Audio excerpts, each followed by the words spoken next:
really happened was when the time that I went out to South Sudan, it broke out into a civil war like 6 months after I got there.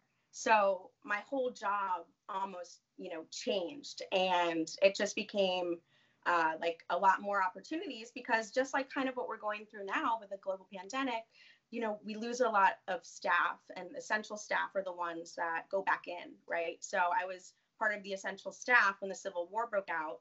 A lot of people couldn't come back in, and so I got to do a lot of jobs that maybe I wouldn't have gotten, to do in a normal situation. So for professional growth and experience, it was incredible. The whole Civil War side of things and all those atrocities, that's, obviously a whole nother side. So when you say Civil War, right? Because like most people don't know what that would look like. I wouldn't know what that looks like. What does a Civil War look like in Sudan? Well, it's a lot of, okay, I guess maybe I should give a little backstory about how the sure, war. Okay. Yeah.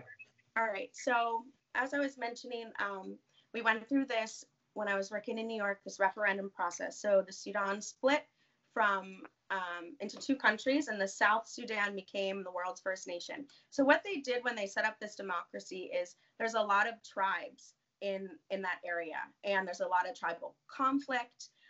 And so what they basically did was they decided to have a president who was from one of the main tribes, and then the appointed vice president was from another main tribe, and those tribes did not get along. So 6 months into that democracy, the president basically fired the vice president, and that's when the Civil War started. So it was very, very tribal.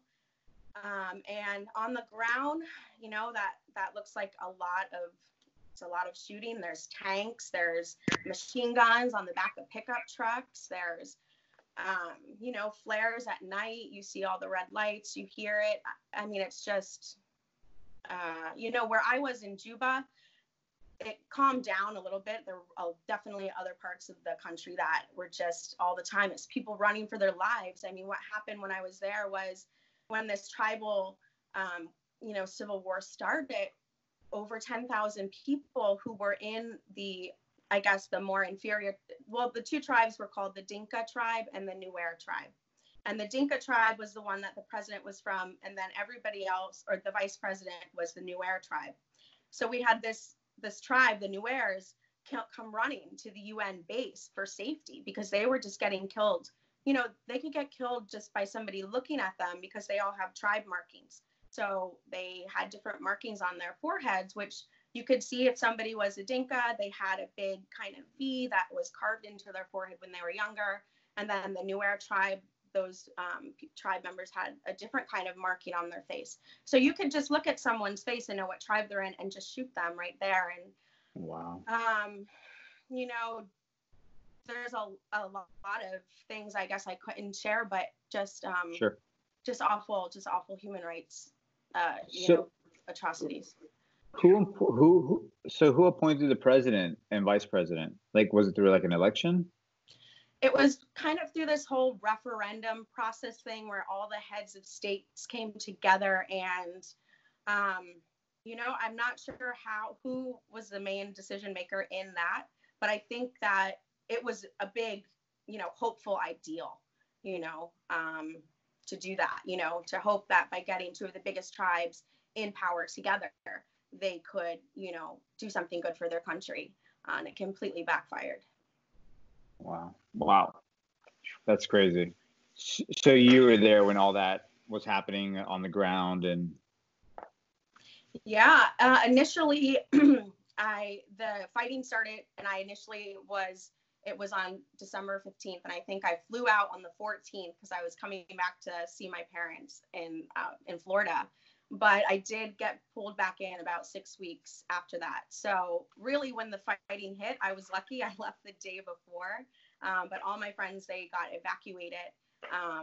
And then that initial fighting, they were able to cool down in Juba for the most part, but not, it was all just very insecure. You just never knew when fighting would break out.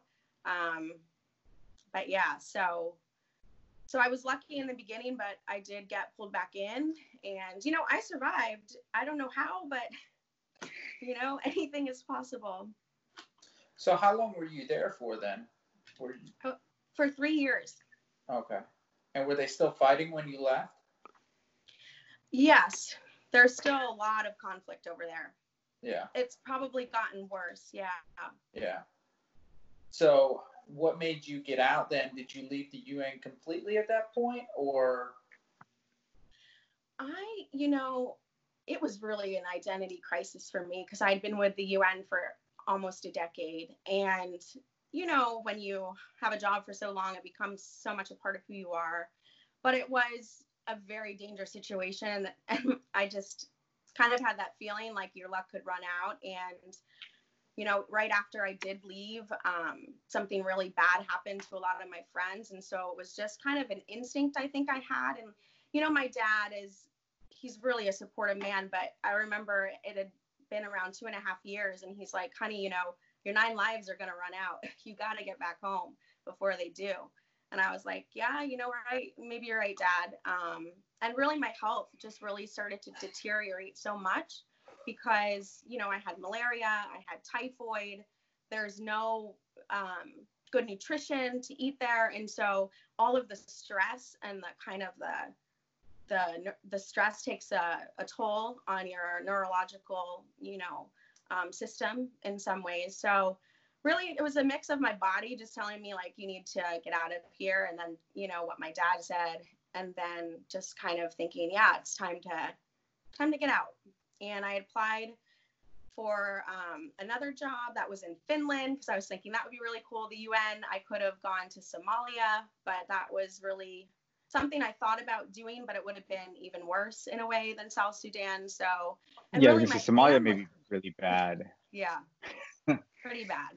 But when you get used to working in these war zones or these places, it's I don't know, it's you have a different perspective. It's bad, but you can get through it because I've done it before, I guess. So, but it was really taking a toll on my family. I think they're really worried for me, and yeah, and so it was a mix of that, I think, What's it like on a day-to-day, though, when you're there? Like, you work like 9 to 5, then you get off, but the country's in a civil war, so, like, you go out, or you just... There's, I started work, I guess, around, like, 8. I lived on a military base, and that's where our offices were, and we all lived and worked in containers. They're, like, 20 by 20, I think, wide, and then some of the offices were bigger containers put together. And so we could, walk to the office, start around 8. You always kind of check the security, what's going on, is it a safe day? Is there fighting nearby? And then just for work, it's just, I guess you just do all of your tasks. And I would have to go travel a lot into the refugee camp or the IDP camp, we called it. So as I mentioned, when the fighting first broke out, we got about 10,000 people like running for their lives, and they basically were in our backyard on our military base. And so, a lot of journalists and a lot of, media outlets were really, really interested in what was going on and what the UN was doing on that, makeshift refugee camp that they have, in their backyard. So it was fielding a ton of media and going into this camp and showing people around the camp. And, I worked closely with some people from the U.S. Embassy there, some fellow Americans in Juba, South Sudan. So they invited me for Thanksgiving at the U.S. Embassy and stuff like that. But they had a whole different criteria for safety. For the UN, I didn't carry a weapon. We weren't allowed to carry any kind of weapons, right? But U.S. Embassy people, they were packing all the time, right? And so I remember they called me and they're like, hey, we need to take, these diplomats who are visiting through the IDP camp. Can you take us? I'm like, yeah, sure. So I'll go meet them at the gate. I'm probably wearing like some ankle boots and some jeans or something, no weapons. And they're like, you just walk around this camp like that? And I'm like, I do, I'm like 5 feet tall. I'm very, unintimidating to people.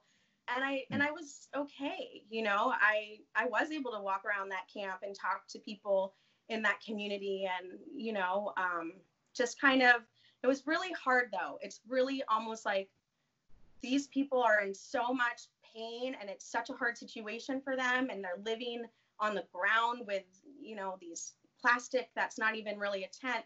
And then everybody wants to come and see it because they want to donate money, but we need to see what's going on. So it's almost just heartbreaking, you know, to take these officials to look at this, you know, and but that was part of the job.